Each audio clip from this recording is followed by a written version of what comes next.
Greetings, brothers and sisters in Christ. We come to the 33rd Sunday of Ordinary Time. There are 34 Sundays of Ordinary Time, so next week is the Feast of Christ the King, the end of this liturgical year. So Advent is a couple weeks away, so we're getting ready for that. At the end of the year, the Church always gives us themes of the end times. Today's readings are for sure that. They talk about eschatological themes, or what is it like at the end of this world as we know it? Or, as we believe, when Christ comes again, what will happen? So the readings can be kind of confusing sometimes, and so how do we understand them?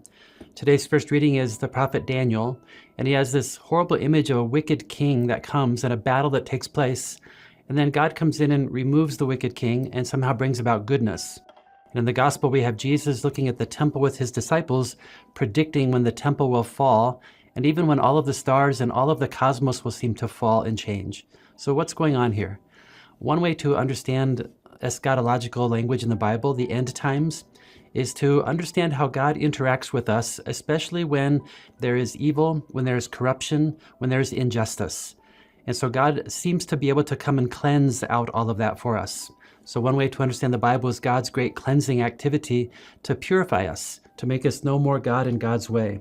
So that's why we have images of graves opening, darkening of the sun and the moon, stars falling, coming of angels.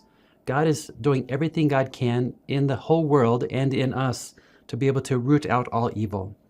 One of the seminal stories in the Hebrew Scriptures, the Old Testament, is the story of Noah and the ark.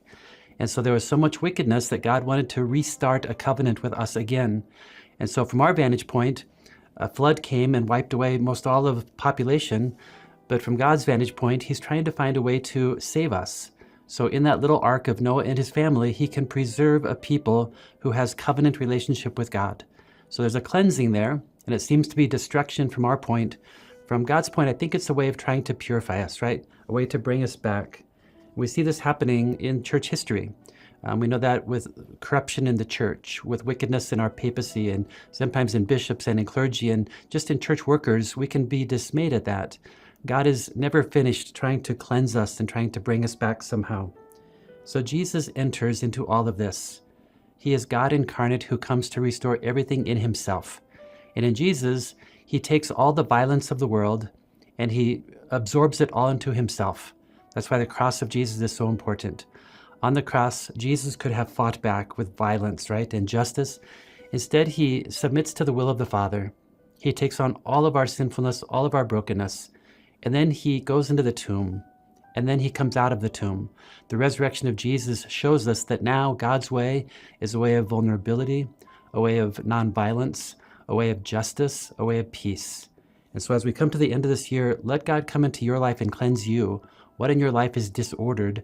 How can God bring us back on track? God bless you and have a good week.